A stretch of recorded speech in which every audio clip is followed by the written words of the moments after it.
Mountain State Mysteries contains adult content that may not be suitable for all audiences. Listener discretion is advised. All individuals mentioned in this episode are presumed innocent until proven guilty. I'm your host, Mark Covey. And I'm Courtney. And this is Mountain State Mysteries.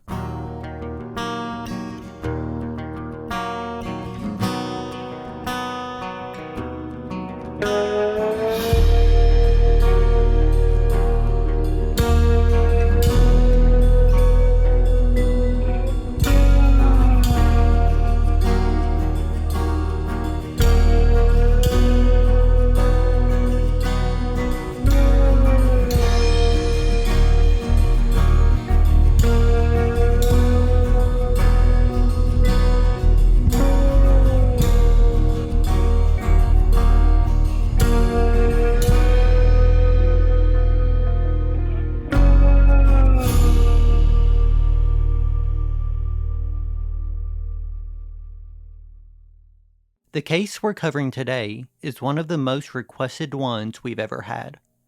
It's the story of a woman who disappeared on the night of her son's first birthday party. A case where her family has never stopped fighting for justice. Of course, I'm talking about the disappearance of Brenda Gail Lambert. I delved deep into a case I thought I already knew inside and out, but what I discovered was just the tip of the iceberg. I've always had questions, the same ones I'm sure many of you have, and I finally got to ask them. I sat down with Brenda's sisters, Christy and Patricia, and filmed our conversation, which you can watch on the Mountain State Mysteries YouTube channel, and trust me, you won't want to miss it. But first, let us share Brenda's story in a way we never thought we could, a layer deeper than anyone has covered it before. This is the case of Brenda Gail Lambert. Brenda Gail Lambert was born on December 26, 1969, to Adam Rowe and Mary Christian in Wilmington, West Virginia. Growing up, Brenda was the kind of person everyone loved to be around. In my interview with her sisters, Christy shared a memory of driving around with the windows down, blasting Bohemian Rhapsody, and headbanging like Wayne and Garth from Wayne's World. Christy also recounted a hilarious moment from their childhood. Around 3 a.m., when the whole family was fast asleep, Brenda woke everyone up, claiming a dog had been hit by a car and was lying in the road.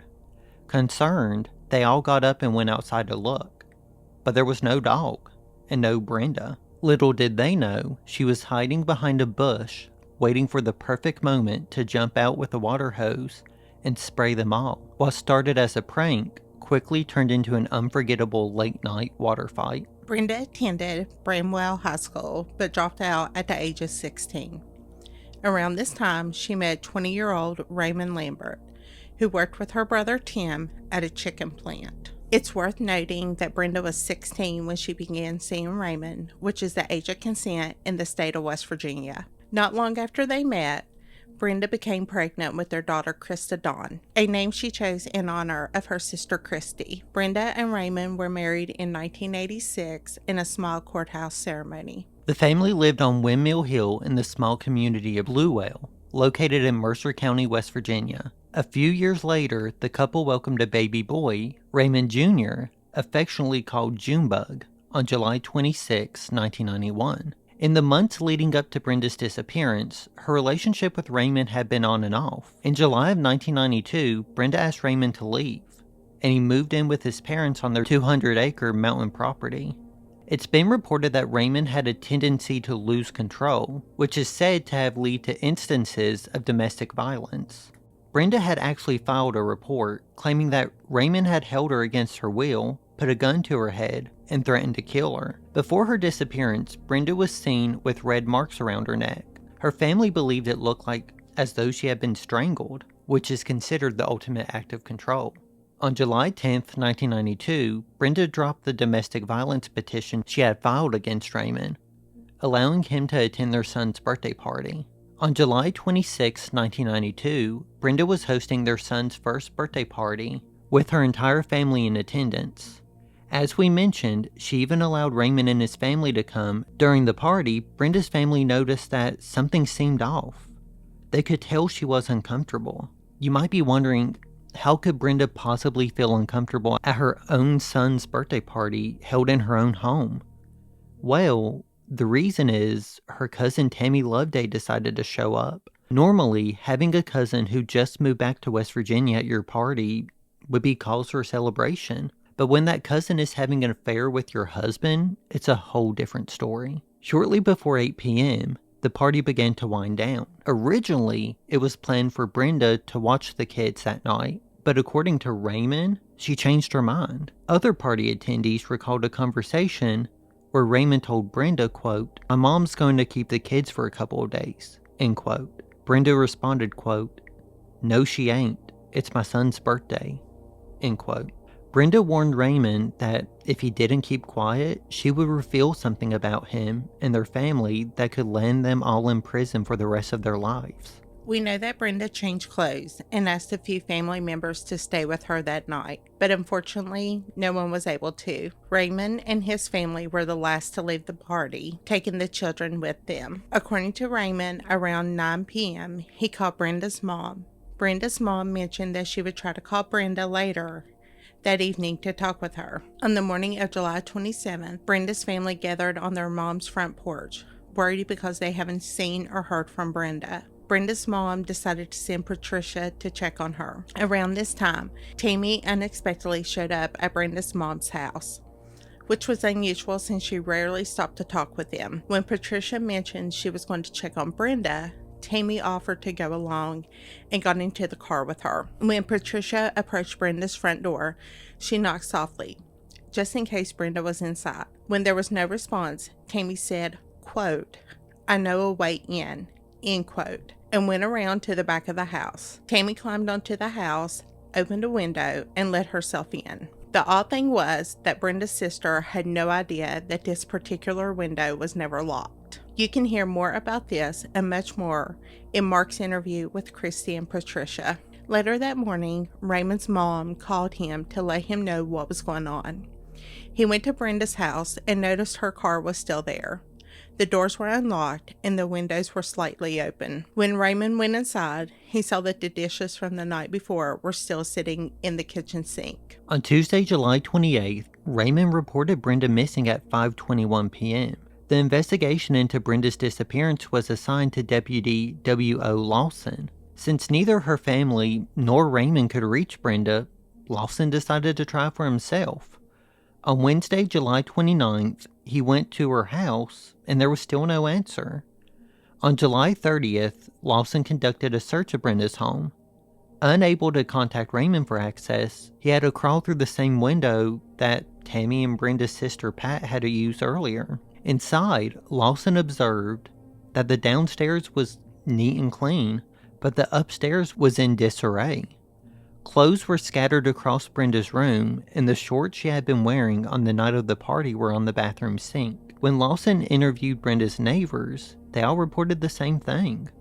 None of them had seen Brenda since 5:30 p.m. on Sunday. I want to take a moment to discuss one important detail: the suitcase. Lawson reported finding a suitcase next to the door, stating, quote, "The suitcase contained not only clothing and shoes, but also toothpaste and a toothbrush," end quote. Here's why the suitcase matters. Brenda's sister, Pat, said there was no suitcase by the door when she entered Brenda's home. Before the investigation began, Christy mentioned that too many people were running in and out of the house, creating chaos. However, Pat said when it was just her and Tammy inside the house, the suitcase wasn't there. This led everyone to believe that Brenda was planning to leave everything and everyone behind. However, if you listen to Mark's interview with her sisters, you'll hear their perspective on what they thought about this theory. On July 30th at 10 a.m., Brenda was scheduled to meet with an attorney to discuss a divorce. Brenda's mom still had important papers for the meeting at her house, which Brenda needed to pick up. Later that day, Lawson was able to speak with Raymond over the phone, and they scheduled an interview for the following morning. Unfortunately, we only have a few fragments of this interview between Lawson and Raymond. What time did the party start? It started late. Trying to get everything fixed and stuff. And my wife, she made another tape of the little boy. We wanted him, just to do what we wanted to do with it. And she waited until he was finished. I don't know, maybe 4 or 5, or maybe even later than that. I'm really not sure. So the party was over, or you and your mother was the last ones to leave? Or did your mother leave with somebody else, or? No. My 2 sisters was getting the stuff together. I was getting my clothes together, and then my little girl wanted to go. Let's see. It was me and the kids, and Mom was the very last ones to leave. Okay. After you left, where did you go to when you left with your mom? And that's where the interview ends. Did you notice how nervous Raymond appeared during this interview? Of course, anyone might be nervous in that situation, but there's a reason I'm highlighting it. You'll understand why later. Like with many missing person cases involving a spouse, Raymond quickly became a person of interest. During his interview, Raymond mentioned a man named Mark Cook, who he claimed was Brenda's boyfriend. Interestingly, none of the documents previously referenced Mark Cook, and there's no history between Brenda and Mark other than the fact that they knew each other. However, there's no way to discuss Brenda's case without bringing up Mark Cook. We'll revisit him in just a bit. As the investigation unfolded, police discovered that Brenda had filed a domestic violence order against Raymond on July 7th, 1992. However, just 3 days later, on July 10th, 1992, Brenda called the police and requested that the petition be dropped, stating, quote, "We came to an agreement and settled the dispute between us," end quote. On August 2nd, 1992, local newspapers, news stations, and radio outlets began reporting on Brenda's disappearance. Soon after, there were reports of sightings of Brenda in Mercer County. She was allegedly seen at a pawn shop and a local grocery store. However, all of these sightings were later dismissed as cases of mistaken identity. Unfortunately, after that, the case began to grow cold. 6 months later, another resident went missing. Mark Cook, the man Raymond claimed Brenda was dating, grew up in Bluewell, but moved to Florida in the 1980s. He returned to West Virginia in the 1990s and was living with his mother and her boyfriend in Bluewell. Mark's Florida driver's license had expired, and he didn't have a car, so he relied on hitchhiking, getting rides from friends, or simply walking to places like Burger King. One night he disappeared. Mark was at Pedro's bar. Around 3 a.m., he was seen leaving the bar and walking towards the main road. He was never seen again. 4 days later, on January 18th, his mother's boyfriend reported him missing to the Mercer County Sheriff's Department. It's alleged that Mark had been involved in an argument while at Pedro's, though the details and the identity of the other party remain unclear. On October 22nd, 1994, the headlines on the Bluewell Telegraph read, quote, "Disappearances still probed," end quote. In it, Daryl Bailey suggested that the disappearances might be connected. From that point on, the cases were linked. However, Brenda's family was certain that they weren't connected. 9 years passed before any new lead emerged. On February 14th, 2003, an unidentified female called the police, claiming that she overheard someone saying that both Brenda Lambert and Mark Cook were in a pond behind Cole Motors on Route 52. Bailey was able to get permission to search the property and drain the pond. The first attempt took place in April of 2003, with help from the Bluewell Volunteer Fire Department. Unfortunately, due to water flowing into the pond, law enforcement came up empty-handed. A second attempt occurred in August of 2003, this time with the assistance of a diver who tried to search the pond. Sadly, this search also yielded no answers regarding the disappearance of Brenda and Mark. Some believe that Brenda isn't in the pond, but rather somewhere on the Lambert property. In September of 2022, Brenda Gail Lambert was declared legally dead. In March of 2023, Brenda's case was featured on an episode of Cold Justice. Unfortunately, it's not available to watch online at the moment, but we do have the key interviews for you. Kelly and her team were able to secure interviews with Bonnie, Tammy's mother, Tammy, and Raymond. During Bonnie's interview, she was asked about Tammy being at the party. She responded, "Maybe an hour, and she came on down to my sister's, where I was at. We didn't see Raymond that night, and he calls about 11 p.m. that night wanting to know if we had heard from Brenda. She didn't take her car, no purse, no shoes, no ring, not nothing, and a woman ain't leaving without her car and purse." So Raymond called an hour before he showed up to her sister's house wanting to know where Brenda was. Kinda sounds like he was crafting his alibi. When Bonnie was asked what she thought when you couldn't get a hold of Brenda, she said, "I was worried, and Raymond's daughter told me.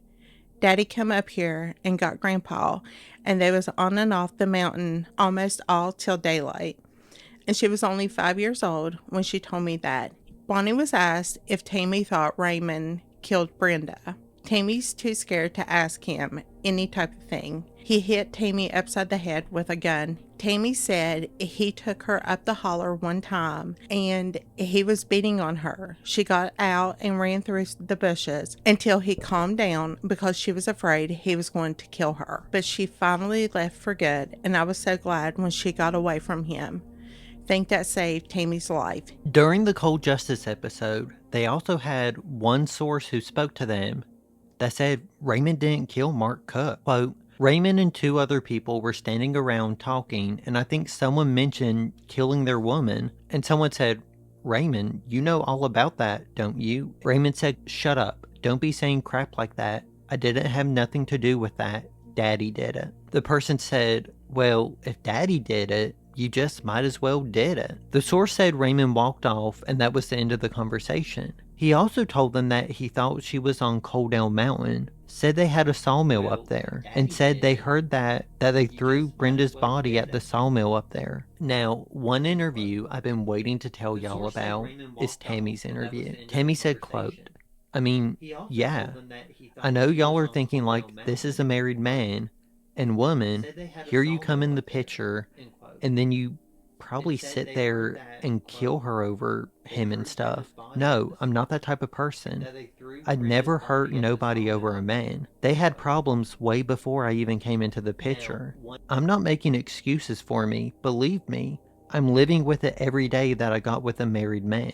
End quote. She said, "I remember one time Raymond telling me, he said that she was going to file for divorce, and there was no way that he was going to let her have the house or kids. Raymond was the type of man that what's his is his, and what's mine was his. At the time, I thought she actually ran off. But then, when things started going by, like her kids graduating and her mom passing, and she didn't come back, then I started thinking, well, she didn't run off." Tammy said she didn't ask Raymond any questions. "I was scared to death to ask him anything because he was abusive. He would smack you. He would choke you. He would backhand me with his hand and black my eye. He was taking women to the house. I caught him at work with a hooker." When Tammy was asked if she tried to figure out what happened to Brenda, she said Raymond's sisters said that Raymond and his dad left the mountain that night and went to the sawmill.